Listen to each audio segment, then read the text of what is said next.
or after a point of time you don't need to invest anything in them because they will be capable enough to see the development or to ensure that development is happening. ठीक है, तो ये approach वैसे आपसे पूछी नहीं जाएगी, but ये ठीक है, आपको पता होना चाहिए, बिकॉज समवेयर कहीं लिखना हो तो आप हमेशा ऐसे कुछ वर्ड्स लिख सकते हो कि भाई एक सॉल्यूशन देना है with regard to the development. You can also say we can also focus upon the capability approach of Sen which will basically ensure human development. ठीक है, so dimension of development, it is human development, it is political development, बहुत simple चीजें हैं. Then economic growth, social growth and ultimately sustainable development. ये सब चीजें पढ़ लोगे ना, इसमें सब कुछ है नहीं. देन अल्टीमेटली यूनाइटेड नेशन क्या कहता है, वो यही कहता है कि अगर आप एसडीजीज को अचीव कर लोगे तो दीज सेट ऑफ एसडीजीज यही आपके पूरे के पूरे गोल्स हैं. तो नो पावर्टी, जीरो हंगर, अच्छा ये बाय हार्ट याद होने चाहिए. No poverty goal 1, zero hunger goal 2, then good health wellbeing goal 3, quality education, gender equality, clean water, affordable and clean energy. इस तरह से आगे के ये पहले 6 तो याद होने चाहिए, because whenever you are writing an answer on poverty you need to figure out goal number 1. आपको बताना है उनको. Whenever you are talking about zero hunger you have to tell them about goal 2. Similarly gender goal 5, education goal 4 and then clean water. तो ये 1 2 4 5 and 6 ये by heart याद होने चाहिए. अब नाउ क्लीन एनर्जी पे बार-बार यूपीएससी पूछ लेता है क्वेश्चन, तो गोल 7 is again important and 13 is climate action. ठीक है, तो इस तरह से एक बिल्कुल रट लेना. इसका तो इनफैक्ट प्रिंट आउट लेके अपने घर पे रख लो. Then what are the challenges associated with development in India. सबसे बड़ा challenge with regard to the poverty, because of the high poverty ratio in the country. Problem is that we are not able to give them the best facilities. Okay, because they are poor, they are not able to access on their own. Because they are poor, they don't have the resources, and the government also do not have the adequate resources to serve everyone. Despite of the fact we are trying to do it, but हमारे साथ भी budget constraints हैं. हम education पे बहुत ज्यादा focus, मतलब बहुत ज्यादा बजट नहीं दे पाते. सो बहुत एक बड़ी पॉपुलेशन पॉवर्टी लेवल्स में है और इतना बजट गवर्नमेंट के पास या फिर गवर्नमेंट जो भी कर रही है वो बहुत slow process है. Idea ये है. Then again unemployment, it is increasing year by year, so again that poses a challenge with regard to the development. Then third is the K-shaped growth in post-COVID world. This has again formalized that inequality of income and wealth is increasing day by day. Then obviously you can see that ultimately flawed implementation of land reforms, inter-regional disparity, यही सारे issues हैं, है ना, कि land reforms नहीं हो पाए, fail हो गए. Inter-regional disparity means north south divide, north east north divide, north east south divide. north east के पास बिल्कुल funds नहीं है, resources नहीं है, जबकि south के पास रिसोर्सेज हैं. ठीक है, नॉर्थ के पास फंड्स कम है, रिसोर्सेज नहीं है. So this is how you can say कि there is so much of inter regional disparity in India, इसलिए आपको डेवलपमेंट जो है वो ठीक से नहीं दिखता. Then again I have already talked about education and health has remained neglected in a country where you have a huge population and that population is in the demographic, in the you can say aspect of demographic dividend. In that case if you are not focusing on health and education you are missing out a lot. So ultimately अगर इतनी बड़ी population को आप education और skills नहीं दोगे तो फिर this demographic dividend is going to be turning into a demographic disaster. Clear है? तो ये सारे challenges हैं with regard to. अब इंडिया को एटलीस्ट 6% जीडीपी का हमें अपने एजुकेशन पे खर्च करना चाहिए, जो हार्डली कितना 1.8%, 1.3%, 1.3 है. ठीक है, और एजुकेशन कितना है, 1.8 है. इंडिया 23% नहीं, इतना नहीं है. एक बार चेक करना, एक बार फिगर चेक कर लेना. ठीक है, जो भी रेक्टिफाई कर लेना. 1.3 एंड 3 है, चेक करो एक बार. आई हैव अ डाउट, 2.3 था शायद. 52 इयर्स का average 3.1 and 1.3. Okay, so technically this should be at least double in case of education and again 6 times in case of health. So दोनों के ऐसे याद रख लेना कि डबल है और उसमें 6 times आपको करना पड़ेगा. अब आ जाता है question 1. The need for cooperation among various service sectors has been an inherent component of development discourse. Partnership bridges the gap among the sectors. It also sets in a motion a culture of collaboration and team spirit. Statement देख रहे हो? अब in the light of statement, India's development process. Statement unnecessary is very long. ठीक है, confusion हो रही है. ये कह रहा है need for cooperation among various services sectors. various service sector, हम देखेंगे service sectors क्या क्या है. अब क्या है इनहेरेंट कंपोनेंट जो है डेवलपमेंट डिस्कोर्स का, वो बेसिकली उसमें आपको एक तरह से टीम स्पिरिट होनी चाहिए और कोलैबोरेशन होना चाहिए. इस रिगार्ड में आप ये बताओ कि इंडिया का डेवलपमेंट प्रोसेस कैसा चल रहा है. ये क्वेश्चन बहुत वेग है. पहले आगे हम सोशल कैपिटल की बात करेंगे, फिर हम आगे इसको देखेंगे कोऑपरेशन बेसिकली कैसे होता है. Now what exactly social capital. If you talk about the idea of social capital, तो social capital is basically various organizations which ensure that जो भी आपके NGOs हैं, SHGs हैं या नॉन गवर्नमेंटल ऑर्गेनाइजेशंस हैं which ensures that development is being taken up in the right direction. जहां पे गवर्नमेंट मिस कर जाती है या जहां पे गवर्नमेंट नीड्स अ पार्टनरशिप और अ सेकंड पार्टी, वहां पे ये ऑर्गेनाइजेशंस जो हैं वो गवर्नमेंट की हेल्प करती हैं या फिर एक parallel I would say governance create कर देती हैं. ठीक है, तो पैरेलल गवर्नेंस ही होता है with regard to the social services, with regard to the health benefits. ठीक है, चैरिटेबल हॉस्पिटल्स, स्कीम्स जो भी ये सब देते हैं. तो ultimately this is where a coordination and a kind of you can say team spirit is required between them so that they are able to ensure the right governance or right development process. अब यहाँ पे क्या है, कौन कौन सी है. Second year से ये कहता है कि there are certain civil societies which have or which can be classified into few of the following. सबसे पहले कौन सा आएगा, रजिस्टर्ड सोसाइटीज आ गई. ठीक है, then charitable organisation, cooperatives, body without having any formal organisation structure, government promoted third sector organisations. इसका भी हम एग्जांपल्स के साथ साथ आगे बढ़ते हैं. Then you have micro credit institutions, then you have professional self regulatory bodies. ठीक है, अब ये एक्जैक्टली है कहने आगे एक बार डिटेल में देखते हैं. सबसे पहले समझते हैं कि सोशल कैपिटल होता क्या है. देखो, सोशल कैपिटल एक ऐसा कंपोनेंट है जो इंश्योर करता है कि जितने भी लोग हैं वो एक साथ काम कर पाएं, इफेक्टिवली डेवलपमेंट का पार्ट बन पाएं. ठीक है, सो अल्टीमेटली आइडिया क्या रहेगा, idea is effective development. So that means they have a common purpose और goal. Ultimately they can be corporation, they can be not for profit organization, they can be any organization जिनका एक ही agenda है. Agenda क्या है, development of the country. They have a single agenda that they basically are there to serve the society.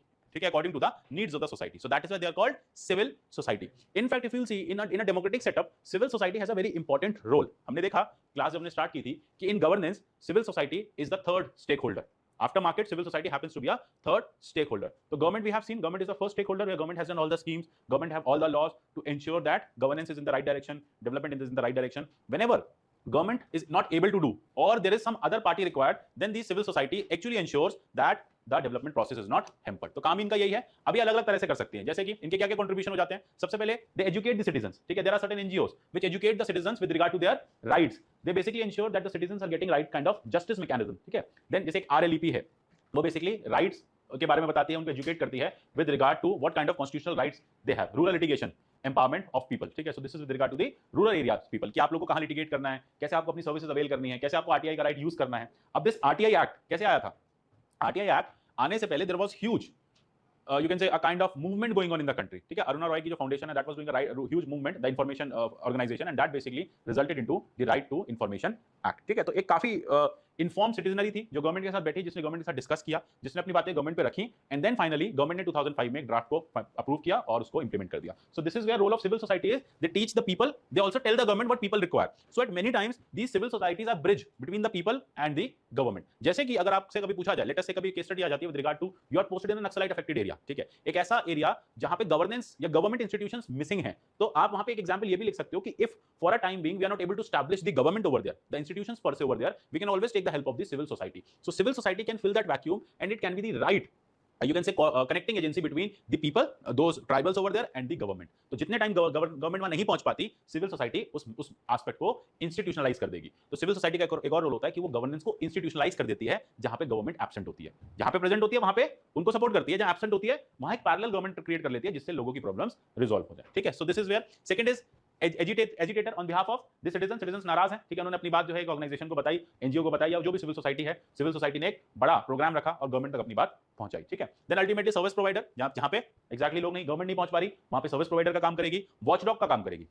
ठीक है, अब तो हम एमनेस्टी इंटरनेशनल का नाम लिख नहीं सकते, प्रॉब्लम क्या है ना, आदि तो ऑर्गेनाइजेशंस का नाम नहीं लिख सकते आप, बट ठीक है, इस तरह की जो भी ऑर्गेनाइजेशंस हैं व्हिच इंश्योर कि आपके राइट्स जो हैं वो खराब नहीं, मतलब वो विशिएट नहीं हो. Then obviously it also plays the role of advocacy. ठीक है, लेटर से जिन लोगों के राइट्स फुलफिल नहीं हो रहे हैं, उनके लिए एडवोकेट का काम करेगी और उनके राइट्स गवर्नमेंट उनको दिलाएगी. देन अब एक नेशनल पॉलिसी आई थी, इस पॉलिसी को पढ़ लेना, इसमें कुछ खास है नहीं, इसमें यही कहा था कि किस तरह से इनको वर्क करना चाहिए, क्या इनके ऑब्जेक्टिव्स होने चाहिए, कैसे इनको पॉलिसी और रूल्स में लाना चाहिए. ये नोट्स में दे रखा है बॉक्स में, उसमें से देख लेना. देन आप आगे हम देखते हैं कि क्लासिफिकेशन कैसे हो सकती है. बेसिकली वॉलंटरी ऑर्गेनाइजेशंस हैं, ultimately they have religious, spiritual, philanthropic, all kinds of activities. फंडा यही है कि ये बेसिकली प्राइवेट होती हैं, गवर्नमेंट के साथ नहीं होती. ये बात इंश्योर रखना कि they are not part of the government, they are private organization run by the private people. हां, they can be philanthropic, they are not for profit, ये समझ में है. ठीक है, कोई प्रॉफिट अर्निंग का मोटिव नहीं होता और फिलैंथ्रोपी बेस्ड होती है. फिलैंथ्रोपी मतलब लोगों के फायदे के लिए. They don't return profits generated to their owners. कोई भी प्रॉफिट अर्निंग नहीं होती. यूजुअली ये जो कंपनीज आती है ना, ये सोशल कैपिटल वाली, ये सेक्शन 8 ऑफ कंपनीज एक्ट में बनती है. सेक्शन 8 में मैकेनिज्म सीधा मेंशन है, ऐसी कोई भी कंपनी जो प्रॉफिट नहीं करेगी वो नॉट फॉर प्रॉफिट रहेगी. फिर अब वो आप आगे देखोगे कि वो क्या है, वो सोसाइटी रजिस्ट्रेशन एक्ट में जाएगी. ठीक है, तो वो एनजीओ बन जाएगी. वो अगर सिर्फ सोशल कैपिटल बिना किसी एनजीओ बने काम कर रही है, not for profit, late us say I open an institution और मेरा इंस्टीट्यूट सेक्शन 8 में है, कोचिंग है, but it is not an NGO. I am taking funds from you. ऐसा नहीं है कि मैं आपसे फंड नहीं कलेक्ट कर रहा हूं, मैं अपने डोनर से फंड ले रहा हूं. आप ही डोनर, आप पढ़ने आते हो, लेकिन उतना ही फंड दे रहे हो जितना इसके एक्सपेंसेस हैं, नॉट अ रुपी अबव. मैं कोई प्रॉफिट मेक नहीं कर रहा हूं. 15,000 16,000 जो भी पर स्टूडेंट 20,000 कॉस्ट आ रही है, वो स्टूडेंट पे कर रहा है. ठीक है, so this is how they also work in such scenario. बस इनका सबसे बड़ा फैक्टर क्या होता है कि they are not for profit, they are self governing and not controlled by the government. अच्छा, इसका मतलब ये नहीं they are not regulated by the government, they can be regulated by the government depending upon various laws. It can be FCRA, अगर आप foreign contribution ले रहे हो तो सरकार आपको गवर्न कर सकती है, रूल रेगुलेट कर सकती है. ठीक है, it can be with regard to your audits, अगर आपने अपने ऑडिटेड स्टेटमेंट्स हर एक साल के नहीं जमा किए तो इनकम टैक्स डिपार्टमेंट आपके पास आ सकता है, तो ये आपको रेगुलेट कर सकते हैं, पर हाँ गवर्न नहीं करेंगे. ठीक है, so they are registered organization, they can be informal groups, कुछ भी हो सकता है. एम सबका अलग अलग है, उस हिसाब से आप इसको देख सकते हो. देन आइडिया क्या है, एक एनेबलिंग क्लाइमेट बनाना जिससे गुड गवर्नेंस को प्रमोट किया जाए, डेवलपमेंट को इंश्योर किया जाए, एंड अल्टीमेटली मेक श्योर किया जाए कि people are able to get the best out of the system. अब ये तो हो गया जेनरिक आपका. अब चलते हैं exactly what kind of social capital organizations you have. Recently एक स्टेटमेंट आया था ना दोवाल साहब का कि the social capital organizations are becoming threat to the nation. एक स्टेटमेंट था अभी 6 महीने पहले. ठीक है, तो उसके अकॉर्डिंग देख लेना, अगर इस तरह का क्वेश्चन पूछा जाए तो एक बैलेंस व्यू पॉइंट रहेगा कि देखो भैया सोशल कैपिटल ऑर्गेनाइजेशंस थ्रेट हैं भी और थ्रेट नहीं भी हैं. पहले तो थ्रेट नहीं है with the organizations which are working fine. Threat है with those organizations which have some ulterior motive, like green peas को बैन कर दिया, कर देना बुराई ग्रीन पीस की, कोई दिक्कत नहीं. ठीक है, ग्रीन पीस को बैन कर दिया, देन उसके बाद एमनेस्टी इंटरनेशनल को बैन कर दिया. So idea was they were more running anti India agenda. तो ऐसी कोई भी social capital organisation if it is running an anti India agenda, it is not good for the governance और the nation, तो उसको तो आपको बैन करना पड़ेगा. ठीक है, तो that is not wrong at all. अब नाउ कम्स एक के बाद एक पढ़ते हैं, एनजीओ, एसएचजीज, this kinds of organization. So what is an NGO? As a name suggest, World Bank की डेफिनेशन भी यही कहती है कि क्या है, नॉट फॉर प्रॉफिट ऑर्गेनाइजेशन है, point number 1। Point number 2 is idea क्या है, पर्पस, एक्टिविटीज और to relieve sufferings, promote the interest of the people. It can be with regard to the poverty alleviation, it can be with regard to the education, with regard to the health, with regard to the environment, it can be with regard to the any kind of social services which are basically generally taken by the government, but these NGOs are taking them, ठीक है? So this is where the role of NGO becomes very important. Then obviously with regard to article 19(1)(c), it says that we have a right to form association. So what is an NGO? It is a group of like-minded people, ठीक है, 4, 5, 10, 11 trustees or the NGO directors. The idea is to serve a common goal, ठीक है? Common goal क्या है? It can be education, it can be child education, it can be UPSC education, it can be anything. Then ultimately article 43, promotion of cooperatives in rural areas. तो यहाँ से भी कहीं ना कहीं रूरल एरियाज में ये इंश्योर हो जाता है कि हाँ आप इस तरह के ऑर्गेनाइजेशंस बना सकते हो। देन ऑब्वियसली कॉन्करेंट लिस्ट में चैरिटेबल इंस्टीट्यूशंस के बारे में मेंशन है, चैरिटेबल एंड रिलीजियस ट्रस्ट के बारे में मेंशन है। Social capital is basically a capital created by the society for the benefit of the society. We the people, though who are the part of the society, together we have come and we have created a social capital. उस social capital से हम ये ensure कर रहे हैं कि development जो है देश का हो रहा है, ठीक है? And that is usually non-governmental in nature. It can be through these organizations, ठीक है? तो इन ऑर्गेनाइजेशन, वॉलंटरी ऑर्गेनाइजेशंस के थ्रू हो सकता है। This is called social capital, ठीक है? नाउ बेसिकली अब बात आ जाती है रजिस्ट्रेशन वगैरह का कि कैसे रजिस्ट्रेशन करना है। तो I have already told you कि जैसे सोसाइटी रजिस्ट्रेशन एक्ट से जाएंगे, चैरिटेबल कोऑपरेशन एक्ट है, देन प्राइवेट ट्रस्ट है। ट्रस्ट क्या होता है? टर्म समझ में आता है? Trust, what is trust? Trust is nothing but basically there are two kinds of trust, public trust, private trust, ठीक है? ट्रस्ट जैसे नाम बताता है ना, ट्रस्ट है, ठीक है? तो it is an organisation which basically serve some purpose. अब उस ट्रस्ट पे ये होता है कि let us say that trust has some allocated value. It can be private in nature. Private कैसे? कोई, अब ये जैसे सर गंगाराम थे, अब गंगाराम के पास बहुत ज्यादा पैसा था, he happened to be very rich man, he was in Lahore earlier. अब ये जब यहाँ पे आए तो इनके पास बहुत सारे लैंड पार्सल्स इनको मिल गए गवर्नमेंट की तरफ से, या लाहौर में इनके बहुत सारे लैंड पार्सल्स रह गए। अब ये तो जाने वाले थे, लेकिन आगे इनके कोई बच्चे थे नहीं और नहीं चाहते थे आगे किसी के पास जाए भी, तो उन्होंने क्या किया, इन्होंने प्राइवेट ट्रस्ट बना दिया और ट्रस्ट में कुछ लोगों को ऊपर ट्रस्टी बना दिया और बोला ये मेरी प्रॉपर्टी है, मैं इसको ट्रस्ट करके आपको दे रहा हूँ, आपको आने वाले टाइम में ये ऑब्जेक्टिव मीट करना है कि मेरा बच्चा जब 18 साल का हो जाएगा तो फिर उसको ये प्रॉपर्टी दे देना, उसका बेटा जब 18 साल का हो जाएगा तो उसको ये प्रॉपर्टी दे देना। So these are the private trust running some private agenda. Then there is a public trust. अब गंगाराम साहब बोले कि नहीं यार इतनी बड़ी प्रॉपर्टी है, मेरे बच्चे क्या करेंगे, एक काम करता हूं मैं एक हॉस्पिटल ट्रस्ट बना देता हूं, चैरिटेबल गंगाराम चैरिटेबल ट्रस्ट बना देता हूं, और ये जो चैरिटी में मेरे पास जो 100 करोड़ रुपए है मैं इसमें डाल रहा हूं, और मैं इसमें कुछ ट्रस्टीज को बिठा रहा हूं, 5 लोगों को मैंने सिलेक्ट कर दिया, अपॉइंट कर दिया, ये 5 ट्रस्टीज हैं। अब इनका काम होगा कि ये इसको हॉस्पिटल की तरह चलाएंगे और low cost health care provide करेंगे और जीरो कॉस्ट हेल्थ केयर जो भी है एजेंडा प्रोवाइड करेंगे। So this is how you can see a private trust और a public trust can be done, ठीक है? तो इंडियन ट्रस्ट एक्ट में बना सकते हो, दैट डिपेंड्स ऑब्जेक्टिव क्या है, ठीक है? अब कई बार जैसे यू हैव टेम्पल प्रॉपर्टीज हैं बहुत सारी, तो गवर्नमेंट पब्लिक ट्रस्ट बना देती है उसका, बहुत सारी प्रॉपर्टीज हैं। टेम्पल की प्रॉपर्टी तो किसी एक पर्सन की नहीं है, देखो अगर वो प्रॉपर्टी किसी एक पर्सन को बिलोंग नहीं करती है तो that can be a public trust. अगर वो प्रॉपर्टी उस एक पर्सन को बिलोंग करती है, गंगाराम को, अब उनके ऊपर डिपेंड करता है कि वो आगे अपने बच्चों को देना चाहते हैं या जनरल पब्लिक को देना चाहते हैं, तो accordingly trust will be form, ठीक है? So then with the trust you have trustees. Trustees are the people who are running the organisation. तो अब वो डायरेक्टर तो हो नहीं सकते because they don't own that, उस प्रॉपर्टी को वो ओन नहीं करते, सिर्फ उस प्रॉपर्टी की मॉनिटरिंग कर रहे हैं इन द नेम ऑफ ट्रस्ट जो उनका ऑर्गेनाइजेशन से है, इसलिए ट्रस्ट और ट्रस्टी का टर्म आया। क्लियर हुआ?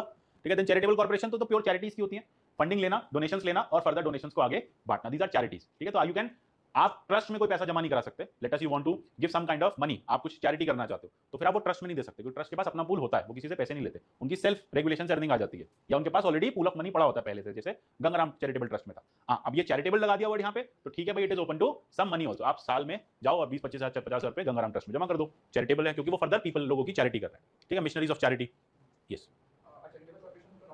Everything is not non for, every social capital is for not for profit. सबसे बड़ा फंडा ये, नहीं तो कंपनी नहीं बन जाएगी, then it will be capital, ठीक है? ऐसे समझो, capital means money or property, something which can be reinvested, used for the benefit of the people. If it is private capital, it is for profit. If it is social capital, so it is there to ensure some social goal, तभी उसका नाम है social capital. Social capital को अगर हम और थोड़ा specific करें तो it is nothing but a network of like-minded social people who want to attain a social goal. Getting this? जैसे आपने मैंने मिलकर कोचिंग खोला, so that is a private capital. But आपने और मैंने मिलकर कोचिंग खोला कि हम फ्री में एजुकेशन देंगे to the needy people, that might be a social capital. सबसे पहला सोशल कैपिटल का फंडा यही होता है कि आप कोई प्रॉफिट अर्न नहीं करोगे, क्योंकि जब आप प्रॉफिट अर्न करोगे तो फिर तो आप सेल्फ डेवलपमेंट करोगे, कंट्री का थोड़ी करोगे। Getting this? क्लियर हो गया? So private trusts are registered in Indian Trust Act, and whereas public trusts are registered under the relevant state legislation. ठीक है? जैसे टेम्पल ट्रस्ट है, हेल्थ ट्रस्ट है, that depends कि कौन सा स्टेट में कौन सा ट्रस्ट, देवासम बोर्ड है, these kinds of trust जो टेम्पल्स के नाम पे आते हैं, तो ये सारे अलग अलग स्टेट गवर्नमेंट्स के पास आते हैं। जबकि अगर आपको प्राइवेट ट्रस्ट रजिस्टर करना है तो आपको सेंट्रल गवर्नमेंट के पास इस एक्ट में करना पड़ेगा, ठीक है? ये ज्यादा ये जो चीजें, it is more with regard to the problems. Then comes your impact क्या है, वेलफेयर पॉलिसी इंप्लीमेंटेशन। सबसे बड़ा फायदा यही है इन एनजीओस का, ये जितनी भी गवर्नमेंट स्कीम्स आती हैं उसमें और लोगों के बीच का लिंक बनती है, सो दे एंश्योर कि लोगों का वेलफेयर हो पा रहा है। At the same time they go for the capacity building. What is capacity building? That ultimately people are able to basically build their capacities और ट्रस्ट जो है वो लोगों की कैपेसिटी बिल्ड करे by giving them education, health, जो भी है, मतलब ये ऑर्गेनाइजेशन जो है, और अल्टीमेटली लोग जो है सस्टेनेबल रह पाए। फाइटिंग सोशल इविल्स, अब डिपेंडिंग अपॉन क्या भी जो भी इसका पर्पस है, सोशल इविल को फाइट करना है, रीजनल ग्रोथ के केस में भी आ सकता है विद रिगार्ड टू, सब नोट्स में दे रखा है। देन अल्टीमेटली ऐसे एरियाज जहां पे गवर्नमेंट नहीं काम कर पा रही, ऐसी सर्विसेज जो गवर्नमेंट नहीं दे पा रही, जो गवर्नमेंट इनएफिशिएंट है। अब when it comes to let us say poverty, hunger alleviation और hunger, zero hunger in the country, government alone can not ensure कि जीरो हंगर होगी। तो आपने देखा होगा बहुत सारे ऐसे टेंपल्स हैं, लेट अस से you have Sikh Gurdwara Prabandhak committee SGPC, जो राउंड द डे लंगर चलाती है। Then there is Khalsa Aid, जिसने कोविड के टाइम में लोगों को ऑक्सीजन कंसंट्रेटर्स डिस्ट्रीब्यूट किए थे, खालसा एड करके, there is an organisation very famous. Khalsa Aid एक और काम करती है, it is also running de what we call that, अरे I forgot that term, drugs de addiction campaign, ठीक है, ड्रग्स का de addiction campaign it is running in their is one area in central, ये आपका new Delhi railway station के पास, Ajmeri gate के पास, ठीक है। सो वहां पे it is running D addiction campaign. अब टेक्निकली डी एडिक्शन कैंपेन किसका पार्ट है? स्टेट गवर्नमेंट्स का। स्टेट गवर्नमेंट की ड्यूटी होती है कि आप डी एडिक्शन कराओ लोगों का, ठीक है। बट ये Khalsa it is running a de addiction campaign. What they do in the morning, दो people over there, those are homeless, ठीक है, they are poor and they are very hungry, मतलब they don't have food and all, but they are dependent upon these kind of psychotropic drugs. तो हल्के हल्के उनका de addiction कराया जाता है। तो कोशिश ये की जाती है कि उनको एड्स नहीं हो, तो मॉर्निंग में खालसा के लोग जाते हैं और नई सिरिंज देते हैं रोज उनको, क्योंकि उनको पता है एक दिन में तो ड्रग क्या छूटेगी नहीं। तो स्लाइटली उन लोगों को डी एडिक्शन पे डाला जाता है कि आज एक सिरिंज दे दी, फिर 2 दिन नहीं दी, फिर तीसरी नई सिरिंज दी। तो कोशिश करिए जिस दिन 2 दिन आपको सिरिंज नहीं दी, उनको नहीं दी, तो वो ड्रग्स ना ले। Simultaneously, they are giving new clothes and food. अब technically this is the role of the government, but ultimately government cannot be everywhere because in a country of 1.3 1.4 billion population आप नहीं कर सकते। बहुत टेक्निकली चैलेंज, आप बोलो नहीं हो जाएगा, गवर्नमेंट नहीं कर रही है, तो वो भी ठीक नहीं है। So that is why these kinds of organisations are very essential, ठीक है। तो ये वो सारे काम कर पाती हैं। इंपैक्ट क्या है? Obviously, we have seen a very good impact of these organizations, specifically in southern states. अगर आप केरला की बात करोगे तो NGOs, SHGs have been very successful over there. अब प्रॉब्लम NGOs के साथ ये हो जाता है कि NGOs का जो फॉर्म करने का तरीका है वो गलत है, because most of the people are using it as a money laundering tool. Most of the NGOs are just registered on papers and they are not functioning. They are just receiving the money and spending the money. No one knows from where they are receiving, or let us say whatever is the source, they are not declaring how they are spending, or spending is only available on papers. अब government कैसे जाके check करेगी? मेरे पास एक NGO है, मैंने उसका audit account दे दिया कि कोई आया था मुझे 20 लाख रुपए दे गया, ठीक है, रख गया बाहर बैग में, तो मैंने उससे बच्चों को एजुकेशन प्रोवाइड कर दी, या फिर चलो एजुकेशन तो डिस्टेंट लंबा गोल है, दिखाना पड़ेगा कहाँ करी, बोले मैंने उससे रोज रेड लाइट पे, इस वाले रेड लाइट पे खाना बांटा 10 लाख का, अब जाओ चेक कर लो, सुबह ले गए रोज सारे लोग, ठीक है। So this is how you can see NGOs are being used for money laundering purpose. Clear? Then next is your, इसको देख लेना, इसमें और कुछ नहीं है, वेरियस एनजीओस के नाम है। अच्छा, कोई भी ऐसे एनजीओ का नाम मत लिख देना जो अभी कंट्रोवर्शियल चल रहा हो गवर्नमेंट के एंड से। Then international collaborations and all with regard to hazardous waste, then you have land mine bans, ये सारी चीजें आती हैं। फिर हेल्थ और उसको लेके, चाइल्ड राइट्स को लेके यू हैव बचपन बचाओ आंदोलन, कैलाश सत्यार्थी का ये ना बचपन बचाओ आंदोलन किसका है, ठीक है। देन गुड वीव इंटरनेशनल, ये सारी चीजें सब एग्जांपल्स हैं। ग्रीन पीस है, ग्रीन पीस अब छोड़ देना, ग्रीन पीस के साथ भी इश्यूज आ रहे हैं ना। It is also being amnesty के साथ तो गवर्नमेंट ने बैन किया है, ग्रीन पीस के साथ भी। सबसे बड़ा चैलेंज क्या है? Corruption and misuse of funds, ठीक है। Usually you will see when you will be into civil services you will find an easy route of NGOs. Most of the senior bureaucrats की जितनी वाइफ्स हैं, families, उन सबके नाम NGOs registered है, ठीक है। Ideas to launder money. Then lack of professionality of training. अब now you have NGOs, you don't have the trained staff. In fact if you see the western countries, वहां पे ना कोर्स कराया जाता है विद रिगार्ड टू दी क्या कहते हैं आपका एनजीओ मैनेजमेंट का, with regard to the social welfare का। इंडिया में ऐसा कोई कोर्स नहीं होता। कोई कोर्स ये कर भी लेगा तो लोग हंसेंगे, कैसा कोर्स कर गया, एनजीओ मैनेजमेंट का कौन सा कोर्स होता है। तो इग्नू ने भी स्टार्ट किया था इस तरह के डिप्लोमास। सो बिकॉज बहुत सारे लोगों को ये नहीं पता कि एनजीओस की वर्किंग कैसे होती है। There has to have a trained people. अब हमने क्या देखा होगा, आंटी एनजीओ चलाती है, मतलब आंटी और अंकल कुछ भी हो सकता है, don't take it gender specific, पर ट्रेनिंग ही नहीं, आंटी को पता नहीं क्या करना, अंकल को भी नहीं पता क्या करना, फंड्स आ नहीं रहे हैं, फंड्स लाने का तरीका नहीं पता। Most of the NGOs don't know how to prepare their drafts of getting funds, तो टाइम पास ही करते हैं। So that is why it is a very good technique of ensuring development. So there should be a proper professional training. तो देखो ना, employment की problem भी solve हो जाएगी। आप एनजीओस खोल दो, लोगों को एम्प्लॉयमेंट दे दो, वहां पे क्या प्रॉब्लम है। Then equality in rural areas, volunteerism नहीं है, सोशल वर्क करते हैं, कुछ नहीं करते, जो कुछ नहीं करता लाइफ में सोशल वर्क करता है, ऐसे ही कहा जाता है ना। अल्टीमेटली लोग पहले अपने लिए कुछ करते हैं, फिर किसी और के लिए कुछ करते हैं। जैसे होता है ना उसमें, जिंदगी ना मिलेगी दोबारा में डायलॉग, उससे पूछते हैं फरहान अख्तर से कि अपने लिए क्या करते हो, ठीक है, तो अपने लिए यूपीएससी की तैयारी करते हैं, ठीक।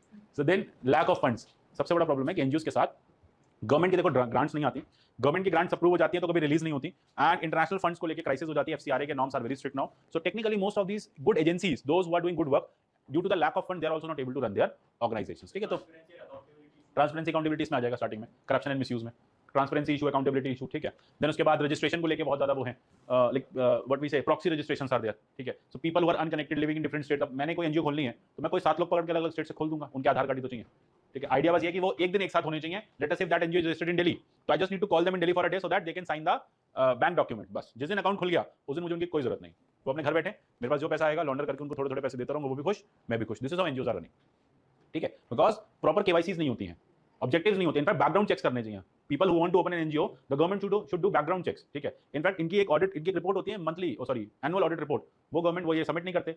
अधिक इतनी सारी एनजीओज हैं जो अपने ऑडिट रिपोर्ट हर साल सबमिट नहीं करती, फिर 4 साल बाद गवर्नमेंट को पता चलता है कि इनकी ऑडिट रिपोर्ट 4 साल से नहीं आई है, फिर उनको नोटिस भेजते हैं, फिर जिस एड्रेस में नोटिस भेजते हैं उस एड्रेस पे एनजीओ नहीं होती है। So this is how they are fooling the government.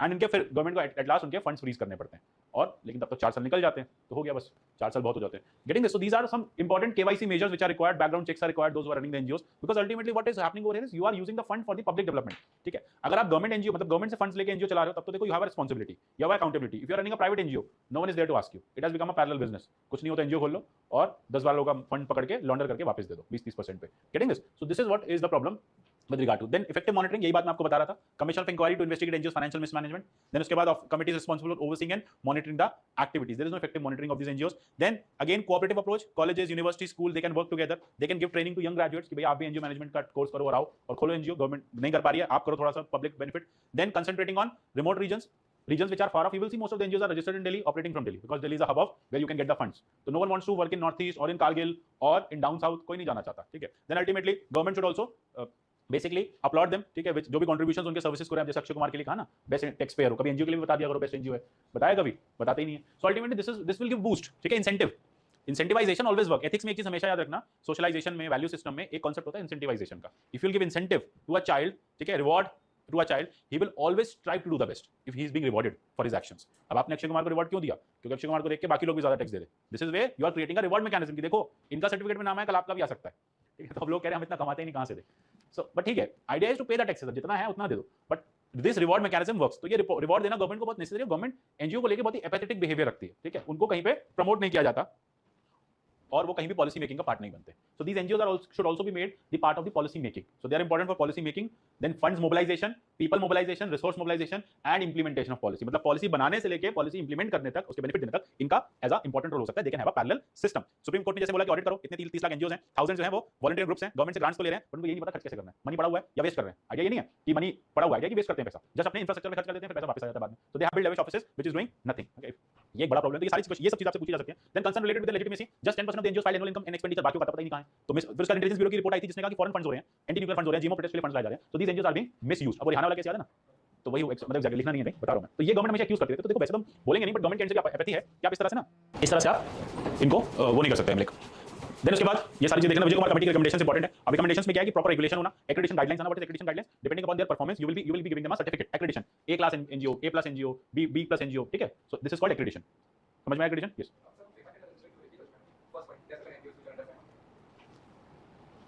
FEMA फेरा हुआ है ना, मैं भूल गया भाई क्या था, फेरा हुआ ना, फेमा तो है ना, फेरा गया है ना, रेगुलेशन वर्ड को हटा के मैनेजमेंट कर दिया था, ऐसे याद रखो, कभी कंफ्यूज होना। इंदिरा गांधी बहुत ज्यादा रेगुलेट करती थी, इसलिए उन्होंने कहा रेगुलेशन वर्ड खराब है, मैनेजमेंट वर्ड लेके आओ, इसलिए इसको चेंज किया और इसे याद रहेगा हमेशा, मैंने भी ऐसे याद किया था, ठीक है। सो फॉरेन एक्सचेंज मैनेजमेंट, अब इन सब चीजों में यही सारी चीजें कि they are getting the funds. अभी एफसीआरए की 31 दिसंबर 2021 को लगभग बहुत सारे एनजीओ हैं जिसको सुप्रीम कोर्ट ने नोटिस दे दिया था कि अब आपका लाइसेंस जो रिवोक हो जाएगा। उसमें एक मिशनरीज ऑफ चैरिटी भी थी, बाद में लाइसेंस उनको वापस दे दिया गया था 2 मंथ के बाद, ठीक है। सो ये गवर्नमेंट के स्टेप्स हैं, barring them from taking funds. Election candidates, newspaper editors, इन सबसे बोला है कि आप फंडिंग नहीं करेंगे, आप एनजीओ नहीं खोलेंगे। देन उसके बाद इससे ये भी कर दिया कि इंटरनेशनल कंट्रीब्यूशन जो है अगर किसी और को जाती है, ठीक है, तो वो इलीगल है।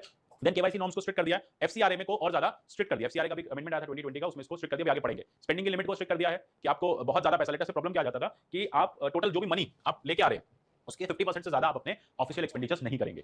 एनजीओ क्या कर रहे हैं 100%, उसको 20% लाने की बात हो रही है, 100% ऑफिशियल एक्सपेंडिचर, मतलब 10 करोड़ रुपए आया, 10 करोड़ रुपए हमने ऑफिस के खर्चे पे, स्टाफ की सैलरी पे निकाल दिया। तो बोले काम क्या किया आपने? कोशिश ये होना चाहिए कि आपका ऑफिस एक्सपेंडिचर कम हो और जो आपका इंडस्ट्री एक्सपेंडिचर है, फील्ड एक्सपेंडिचर बढ़ाओ। Getting this clear? तो idea is the development, you are not taking the money in the name of salary. आप क्या करते हो? सैलरी उठा के घर ले जाते हो अपने, ये एक प्रॉब्लम था। देन उसके बाद क्या था, ये सारी चीजें देख लेना, सर्टिफिकेट रिव्यू करना, यहां से आ गया था एफसीआरए को लेके।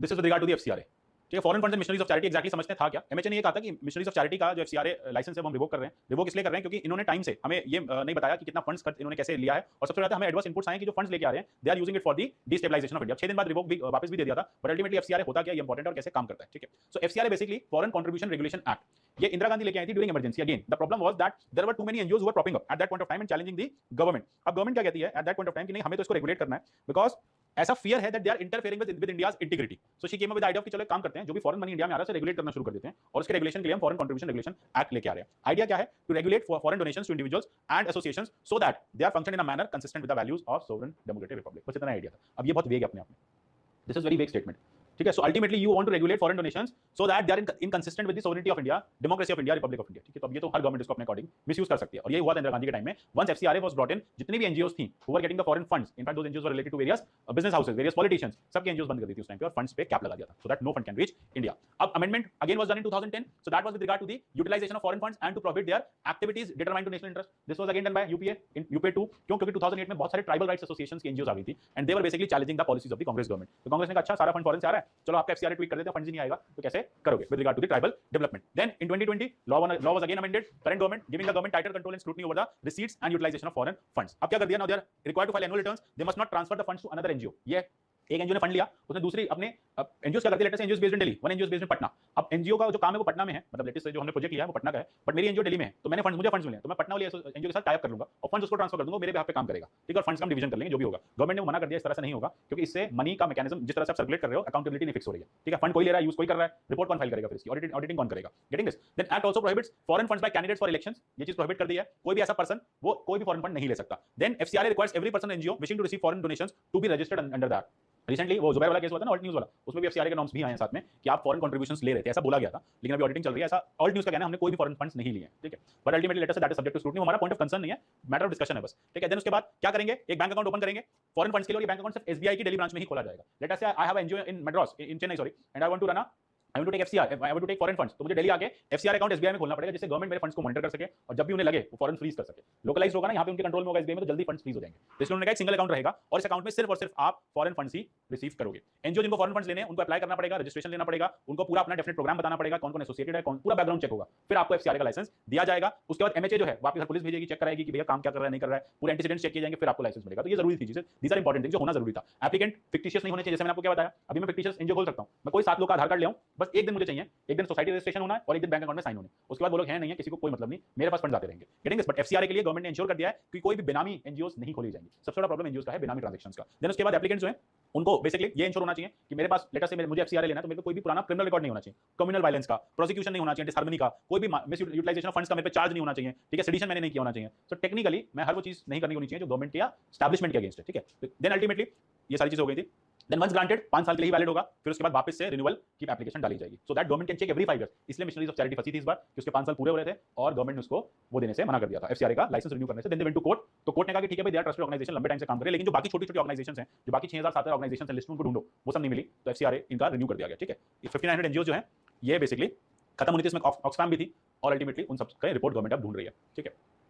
5798 लैप्स हो गई. तो ये सारी चीजें हैं FCRA न्यूज़ में 2020 में पूछा था क्वेश्चन, 2020 में पूछ लिया. FCRA पे क्वेश्चन 15 में पूछा था, चेक करना एक बार. FCRA 15 में पूछा होगा इसमें. यस, ये जो इतना क्योंकि एक्ट के बारे में इसके बारे में इतने डिटेल्स है, सर हमें वो एग्जाम यूज कैसे करनी है, स्लाइड्स में बहुत सारी डिटेल्स है. मैं इसका FCRA का जितना भी इसका ये है कि अंडरस्टैंडिंग जो मैं अब आपको नोट दूंगा FCRA का, that will be very crisp. Let us say they are asking what is FCRA, issues with FCRA and how to reform FCRA, what are the amendments in the light of recent amendments of the FCRA, discuss how foreign contribution can be regulated. तो बस उतना मैं आपको दूंगा. This is just for class understanding, क्योंकि ये सारा शायद आपके नोट्स में नहीं था. क्लियर हो गया? आपको सारी चीजें पॉइंट टू पॉइंट नहीं करनी, इसलिए मैंने वही चीजें मार्क की हुई हैं जो आपके लिए इंपॉर्टेंट है, और जब आपको इसका नोट मिलेगा ना वो आपको क्रिस्प मिलेगा. क्लियर? देन ये उनके लिए जो नेक्स्ट स्टेज आ रहे हैं, because they have time. NGOs in कोविड-19 ये आप कर लोगे, ये नोट्स में दे रखा है. अब आता है RTI. This is important. So with RTI they can ask a question. This is 22nd year of RTI. So as we know what exactly is RTI, right to information. Okay. So RTI एक तो मैं दो mechanism से पढ़ना है, एक with regard to NGO, एक in general RTI act. So RTI Act basically was there to ensure that the Article 19 of the Constitution can be enjoyed. Okay, so that if you have the right information, then you can take the right decision, and that information can only be seeked through public authority. तो 2H क्या कहता है? Section 2H of RTI Act says that public authority कौन-कौन होगा? It has been defined. ठीक है, तो definition of public authority. जैसे since its inception जितनी भी important government organizations हैं, वो सब public authority का part हो जाती हैं. Later on NGO के केस में ये कहा गया कोर्ट ने कि any NGO who is taking government funds is presumed to be a government authority और उस पे RTI जो है वो valid लागू होगी. But in case I have a private organization, private NGO, I have never taken any kind of fund, so I am not part of this RTI. Then Chief Justice Office, Supreme Court is part of RTI. Political parties are not part of RTI. Political parties के लिए यही कहा जा रहा है because they are not publicly owned. उनका public से कोई लेना देना नहीं है. They are not RTI. ठीक है? They are not, sorry, they are not part of public authority and information cannot be seeked under them. So what exactly is public authority? It is described in Section 2H of RTI Act. Any authority, entity or institution of self-government created or constituted is basically part and parcel of public authority. यानी ऐसी कोई भी government organization या कोई भी ऐसी organization जो public functions कर रही है, उसको आप RTI में रखेंगे और इंश्योर करेंगे. इसमें हम RTI को लास्ट में डिटेल में पढ़ेंगे, एनजीओ के केस में पढ़ रहे हैं. ठीक है? अब होता क्या है, एनजीओस को RTI में लाने का बेनिफिट क्या है कि let us say they are taking any foreign और they are taking any government fund, so over here because the fund is of governmental nature, it is from the public treasury, तो that RTI has to have the accountability. RTI को वहां पे accountability process देना होगा. अब क्या है, क्यों RTI में डाला? अकाउंटेबिलिटी आ गई, इन्फॉर्मेशन मिलने लगी गवर्नमेंट को और इफेक्टिव काम करने लग गई हैं। अब बात आ जाती है कि how these kinds of organisations can be done in और can be ensured that they are better served और they are able to ensure the benefit. तो ये चीज आप आपके ऑलरेडी नोट्स में वहां से देख लेना वे फॉरवर्ड, क्योंकि आपसे यूपीएससी में पूछा जा सकता है कि अगर बेटर कोऑपरेशन होगा, बेटर रेगुलेशन होगा, बेटर फंड मैनेजमेंट होगा, ट्रांसपेरेंसी होगी, अकाउंटेबिलिटी होगी, इन दैट सिनेरियो क्या होगा, the organisation will be able to serve the objective, या जो भी उसके ऑब्जेक्टिव्स हैं वो पूरे हो जाएंगे। अब देखते हैं एक्चुअली यूपीएससी ने क्या पूछा था। एग्जामिन क्रिटिकली 2015 में आया था, examine critically recent changes in the rule governing foreign funding of NGOs under FCRA. अब देखो 2010 में रूल्स चेंज हुए थे, यूपीएससी ने 2015 में पूछा था, तो 2020 में चेंजेस आए, अमेंडमेंट्स आए, तो either way this year next year they can again ask something about FCRA, क्योंकि गवर्नेंस में क्वेश्चंस नहीं है ज्यादा पूछने के लिए, गवर्नेंस इसलिए बोरिंग है, ड्राइव है। Then ultimately how can the role of NGOs be strengthen in India for development work relating to protection of environment, कैसे स्ट्रेंथन कर सकते हैं बताओ, discuss in the light, throwing the light on the major constraints. Environment specific है, यहां पे specific हो जाते हैं। How can the role of NGOs be strengthen in India for development work relating to protection of environment 2015।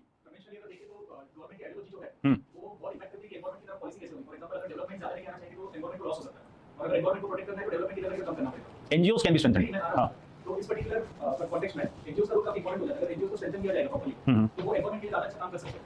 तो इस line of thought के साथ कुछ लिखना पड़ेगा। और थोड़ा और कंक्रीट। मैं बता दूं आंदोलन वाज अ मूवमेंट एंड वो क्या था। सेकेंडली एनवायरमेंट इम्पैक्ट असेसमेंट में एनजीओ ने 2015 में वेस्टर्न घाट्स को लेके रिपोर्ट आ रही थी, क्राइसिस बढ़ गया था and everyone was making hue and cry. Government wanted to give more land to the developers and to mining which was basically ultimately stopped by the report, ठीक है, कारगिल रिपोर्ट, माधव कारगिल रिपोर्ट। अब ultimately हो क्या रहा था, the NGOs of that region they were creating lot of hue and cry कि ऐसे अगर आप इस तरह से करोगे तो फिर environment will not be protected. अब यहाँ पे गवर्नमेंट फिक्स में आ जाती है। On one side you have a social capital which is for the social benefit of the nation, other side you have a private capital which is for the fund generation of the nation. भाई पैसा भी तो चाहिए ना, mining नहीं करेंगे Goa western Ghats में तो कोल कैसे निकालेंगे गोवा से, और कोल नहीं निकालेंगे तो इंडिया की कोल नीड्स कैसे पूरी होंगी, फिर इंपोर्टेड कोल आएगा ऑस्ट्रेलिया से, फिर क्राइसिस है। In the name of import you will be giving a lot of dollars that is available locally, why to go global. At the time जब आपके पास 68% 65-68% आपके पास कोल रन पावर है और वो भी शॉर्टेज में है, तो आपको करना पड़ेगा। तो यहाँ पे आ जाता है कि एनजीओज किस तरह से स्ट्रेंथन की जा सकती हैं relating to the protection of environment. सबसे पहले तो आते हैं स्ट्रेंथनिंग ऑफ एनजीओज, कैसे स्ट्रेंथनिंग होगी, नहीं एनजीओज को स्ट्रेंथन करना है सबसे पहला तो, और लेकिन उनका तो क्लैश ही गवर्नमेंट के साथ है ना।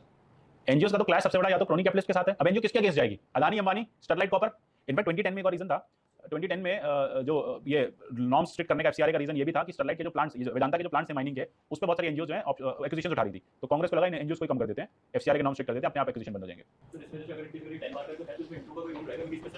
इसमें आपसे पूछा यही है, discuss throwing light on the major constraints, ठीक है, कंस्ट्रेंट्स मतलब स्ट्रेंथन नहीं है, कंस्ट्रेंट्स दे दो, क्या कंस्ट्रेंट्स हैं लाइट आपको। देखो ये तो बात ही नहीं करनी ना रोल ऑफ एनजीओज, ये अच्छा चीज हो गई। क्वेश्चन दोनों एक ही बात कह रहा है, how can role of NGOs be strengthen in India for development work relating to protection environment, question खत्म हो सकता था। Discuss throwing light on major constraints, यही तो बात पूछ रहे हैं, कंस्ट्रेंट्स वही तो, क्वेश्चन दोनों एक ही बात कह रहे हैं। तो कुल मिलाकर आपको सिर्फ constraints regarding to the NGOs in environmental sector ही लिखना है।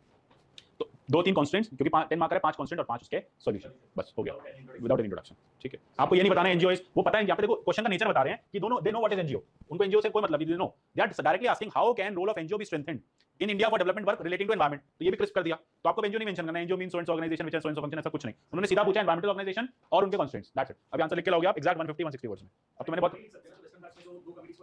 लेकिन अब तो आप आरए फॉरेस्ट का लिख दो ना, अब तो करंट आरए फॉरेस्ट का लिख दो, आरए स्टडी का, हाँ पास कर देना, लेकिन एनजीओ शो कर रही है ना, वो तो गवर्नमेंट ने डे 1 ही पास कर दिया था, वो गवर्नमेंट आई पास करनी थी।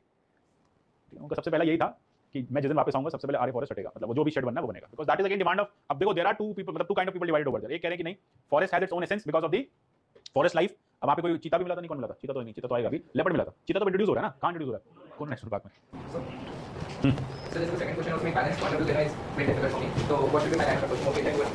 नहीं इसमें बैलेंस कुछ भी नहीं रहा आपसे, इसमें वो सिंपल कह रहे हैं, वो मान के चल रहे हैं कि एनजीओज को जो एनवायरमेंट सेक्टर में काम कर रहे हैं उनके लिए क्राइसिस है, आप उन क्राइसिस पर लाइट डालो, बस इतना पूछ रहे हैं, आपसे कह ही नहीं रहे, वही मान के चल रहे हैं कि एनजीओज वर्किंग, ग्रीन पीस जो काम कर रही है उसके लिए काफी ज्यादा क्राइसिस है, आप इस तरह के एनजीओज पे लाइट डालो, मतलब उनके कंस्ट्रेंट्स पे लाइट डालो, बस इतना कहा।